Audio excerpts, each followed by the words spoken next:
Salut les petits étudiants, avec les tutos on apprend en s'amusant. Vous avez toujours rêvé de faire une enquête qualitative? Aujourd'hui c'est possible. Tout d'abord, qu'est-ce qu'une enquête qualitative? C'est émettre des hypothèses, recueillir et comprendre les attitudes et les ressentis des interrogés. 3 types d'enquêtes s'offrent à vous. Les observations, les focus group et les entretiens individuels. Voyons ensemble quels sont les ingrédients nécessaires pour un bon entretien individuel. Tout d'abord, il vous faut connaître les objectifs du commanditaire, préparer un bon guide d'entretien, mais je vous vois venir. Mais c'est quoi un guide d'entretien? Bon, t'es ingénieur ou t'es pas ingénieur? Un guide, c'est un livret avec des hypothèses, des questions et des relances. Prépare bien tes questions et n'oublie pas d'insérer tes tests projectifs. Fais appel à son imagination. T'inquiète, le principe est simple. Tu te mets à la place du questionné et tu imagines les réponses qu'il peut te donner. Mais n'oublie surtout pas de faire tester ton guide d'entretien pour vérifier qu'il soit cohérent. Qui dit entretien, dit recrutement, dit échantillonnage. 15-20 personnes aux profils tous différents qui ne travaillent pas dans le secteur d'activité du thème abordé.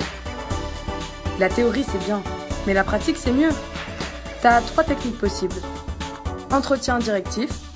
Tu laisses pas le choix, tu poses tes questions, pas de débat et pas de discussion possible. Entretien semi-directif. Là, tu discutes, tu le laisses parler, détends-toi à la cool. Entretien non directif.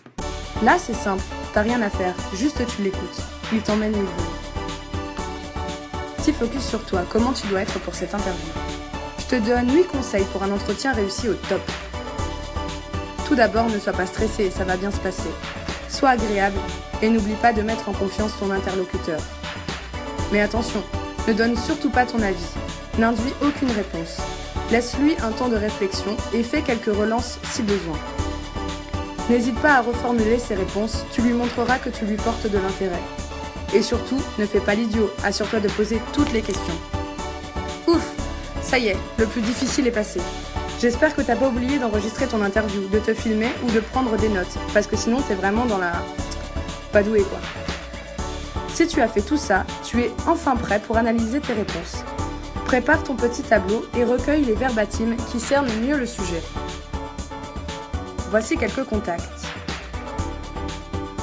Maintenant que t'es un petit génie des entretiens individuels, vas-y, lance-toi!